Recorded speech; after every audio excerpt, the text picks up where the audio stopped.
Hello! I bet the intro you've just seen was confusing and you're wondering if I made it all up. But nope, believe it or not, it's true. Yu-Gi-Oh! 5Ds is finally getting a faithful adaptation!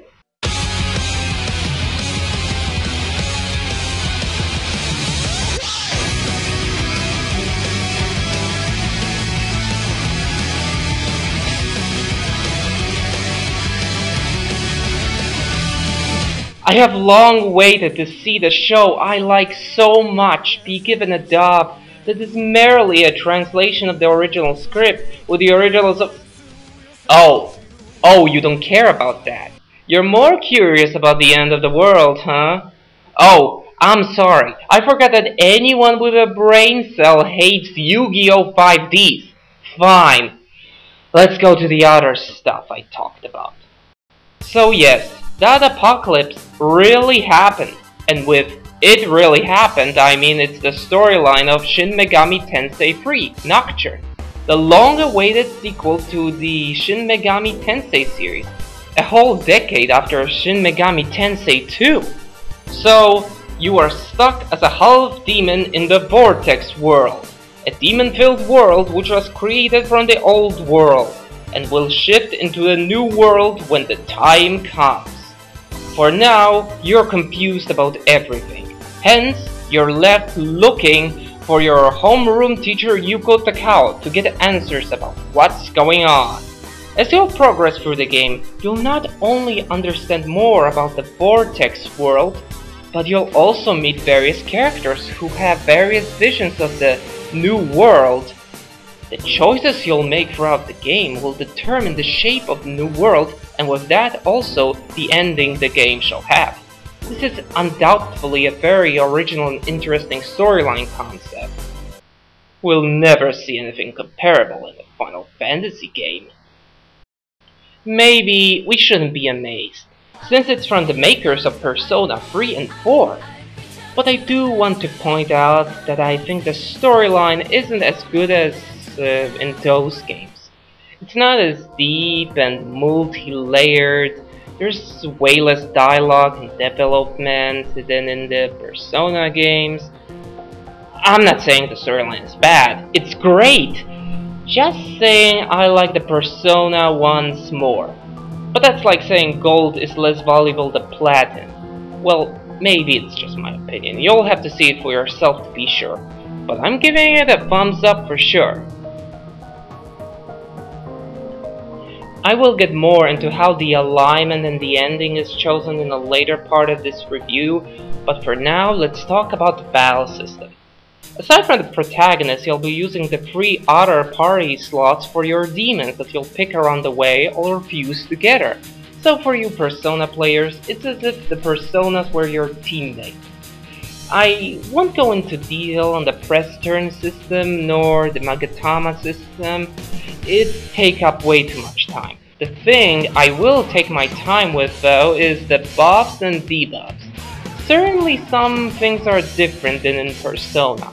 The power buff is now split into physical power and magical power, although no such split for the debuff. But more importantly, both buffs and debuffs always work on the whole team.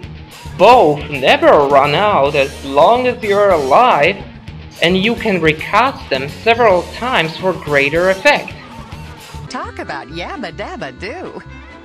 With this, buffs have become just as much of an issue in combat as elemental weaknesses, which makes the whole battle system very tactical. Well, maybe I'm overreacting, but there's a lot more strategy here than in an average RPG. Still, it's not the dream RPG that would allow me to develop genius strategies allowing me to perform crazy combos like in Yu-Gi-Oh! 5Ds. Say, did I mention that RTL 2 is now dubbing over the Japanese Yu-Gi-Oh? I'm aware of that! You are... Okay, back to Nocturne. Sorry.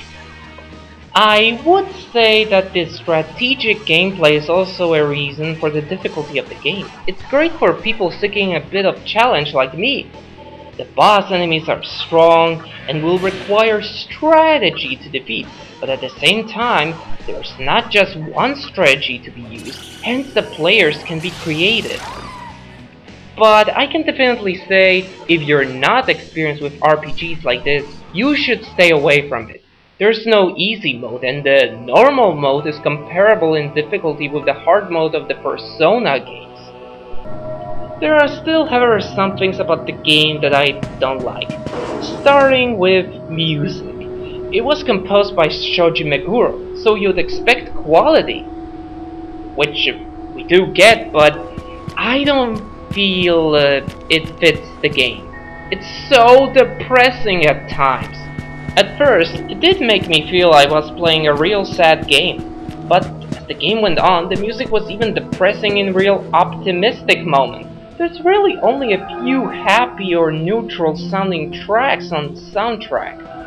And if you're trying to tell me that the game tries hard to be serious and dark, then why the hell is there a stereotypical homosexual acting character in the item store?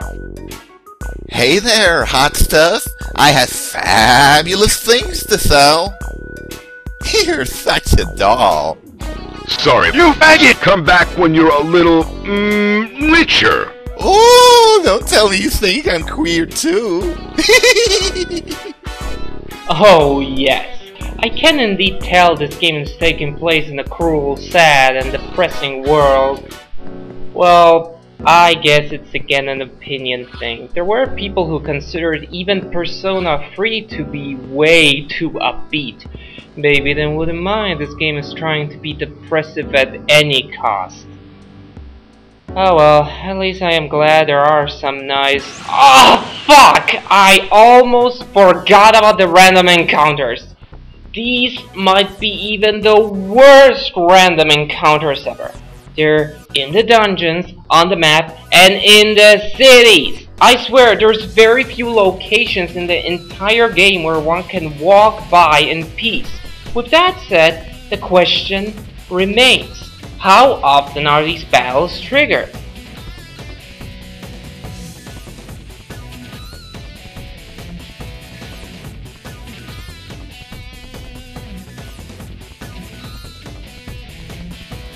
Very often. Very often. That leads us to another question. Is there any way to at least reduce the chance of such encounters? Why yes, there is. There are items and spells that'll achieve that. Want to see one in action? Well, no need for that. You already did in that video! Believe me, without the spell, encounters may happen faster than 1 second after the last battle ended. The others also added a spell to increase the chance for combat, but who would want to use that spell on more than 5 seconds? I don't know. Okay, maybe I'm not being that honest with you. Such quick combat is rarely happening, especially if the enemies around you are far weaker than you. But nonetheless, I think it's kinda stupid how often you get attacked. Perhaps you're saying that it fits to a demon-filled land, but I certainly wouldn't mind that bit of realism to be gone so I could walk from the item shop to the save point without having to fear getting attacked by a monster. Well, I think I'm done. This should be enough for a review. The game does have some minor issues, and I'd take a Persona game over it any day. But it's still a very good game of much higher quality than an average JRPG game you can find on the market. The plot itself is interesting and original. The battle system is fun, plus it's challenging, but sadly that makes it a game for people that had experience with games like this only. I wish these games could be more like Yu-Gi-Oh! 5Ds.